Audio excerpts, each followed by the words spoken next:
ৰাতিৰ বৰষুণ জাকৰ পিছত ৰাতিপুৱাটো বৰ ধুনীয়া হয়। বৰষুণৰ আমেজ লৈ সকলোকে সুপ্ৰভাত জনাইছোঁ। ৰাতিপুৱাৰ কফি কাপ খোৱাৰ পিছত শ্বুটিঙৰ কাৰণে সাজু হ'বৰ হয়েই। গতিকে এই কফি কাপ বৰ আমেজ লগাই খাওঁ। আজি আমি শ্বুটিঙলৈ যাবলৈ লৈছোঁ আমাৰ ডিৰেক্টৰ কিৰণ দাৰ লগত। এয়া সন্মুখত বহি আছে প্ৰিয়ংকা, মানে পৰি। কিৰণ দা হেল্ল'। আমি কিৰণ এক্সপ্ৰেছত আহি আছো এতিয়া। এয়া আমি নতুন উদ্যমেৰে দিনটোলৈ যুঁজিবৰ কাৰণে সাজু, আপোনালোকক মনোৰঞ্জন দিবৰ কাৰণে। খুব ফূৰ্তি কৰি আহোঁ, ৰাতিলৈকে অৱশ্যে ভাগৰুৱা হওঁ। বৰষুণৰ মজা ঠিকেই লওঁ, কিন্তু গুৱাহাটীত বৰষুণ দিয়া বুলি ক'লে ভয় লাগে। এয়া দেখিছেই নহয় ৰাস্তা। আৰু এয়া বৰষুণ অতিক্ৰম কৰি আমি আহি পালোঁ ৰেঙনি অফিচ। এইটোৱে আমাৰ অফিচ।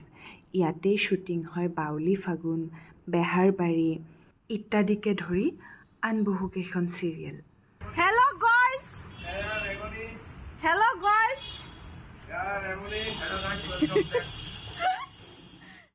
আৰু এয়া আমাৰ মেকআপ ৰুম। যিহেতু এতিয়ালৈকে কোনো আহি পোৱা নাই, সেয়ে মেকআপ ৰুম খালী। লয়নে মোক মেকআপ কৰি দিলে আৰু মই এতিয়া আপোনালোকৰ কুহি হ'বলৈ সাজু। শ্বুটিং আৰম্ভ কৰাৰ আগতে মোৰ প্ৰথম কাম হ'ল আমাৰ কেমেৰাটোক সেৱা এটা জনোৱা। তাৰপিছত আমাৰ কেমেৰাৰ গুৰু দা আৰু ডিৰেক্টৰ কিৰণ দা। যিহেতু তেওঁলোকে আমাক গাইড কৰি আহে, গতিকে তেওঁলোকক এইখিনি সন্মান জনোৱাটো মই মোৰ কৰ্তব্য বুলি ভাবোঁ। আৰু এয়া আৰম্ভ হৈ গৈছে আমাৰ শ্বুটিং। এই ক্লিপটো কেইদিনমান আগৰ। যিহেতু মোৰ লগত আছিলে, মই ভাবিলোঁ আপোনালোকক এইটোও দেখুৱাই দিওঁ, সেয়েহে এইটো আপলোড কৰিছোঁ। মানুহৰ আটাইতকৈ ডাঙৰ মানুহ সুখী হ'ব। মানুহৰ যদি একো নাথাকে, তেতিয়া মানুহে ভাবে যদি মোৰ প্ৰয়োজনবোৰ পূৰণ হয়, তেতিয়া মানে সংসাৰৰ মই থিয় হৈছোঁ দেই তেতিয়া। আটাইতকৈ সুখী মানুহজন। কিন্তু যেতিয়া প্ৰয়োজনবোৰ পূৰণ হয়, তেতিয়া মানুহৰ আৰু এটা প্ৰয়োজনৰ অনুভৱ কৰে। এনেদৰে প্ৰয়োজনবোৰ পূৰণ হৈ গৈ থাকে আৰু মানুহ এটা বৃত্তৰ মাজত। শ্বুটিঙৰ মাজে মাজে আমাৰ কিছুমান ধেমালিও চলি থাকে। এয়া জাগুন পিছে পিছে দৌৰিছে, কাৰণ মই থাৰ্মোকলখন এনেকৈ লৈ গৈ আছোঁ আৰু সি মোক ল'ব নিদিয়ে। দৈনন্দিন শ্বুটিঙৰ লগতে আমি ডাবিঙো দিব লগা হয়।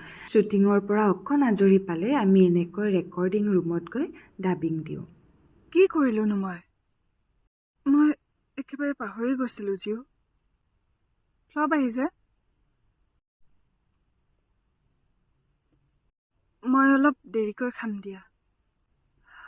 গুঞ্জন এতিয়া নাখাওঁ দিয়া। মোৰ এতিয়া খাবলৈ মন যোৱা নাই। একো হোৱা নাই।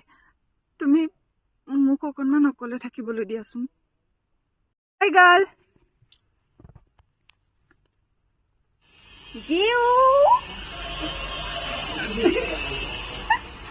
চাহ বনাম। চাহ এজনীয়ে বহুত খানা বনাই দেই। চাহ বনাওঁ, এতিয়াও চাহে বনাম। বাউলী ফাগুন শেষ হোৱাৰ পিছত যদি তাই কাম নাপায়, তাই বোলে হোটেল এখন খুলিব, তাতে চাহে বনাব। GUTN dinner party. মই খাবলৈ যাম ফ্ৰীতে। Free of cost. Not for everyone. আৰু এনেদৰেই আমাৰ দিনবোৰ ৰাতিপুৱাৰ পৰা ৰাতিলৈকে বাউলী ফাগুনৰ মাজতে আৰম্ভ হয় আৰু শেষো হয়। ভিডিঅ'টো চাই কেনেকুৱা পালে জনাবলৈ নাপাহৰিব দেই। ভাল পালে মৰম আৰু আশীৰ্বাদ দিব। আজিলৈ এৰিছোঁ দেই। Thank U.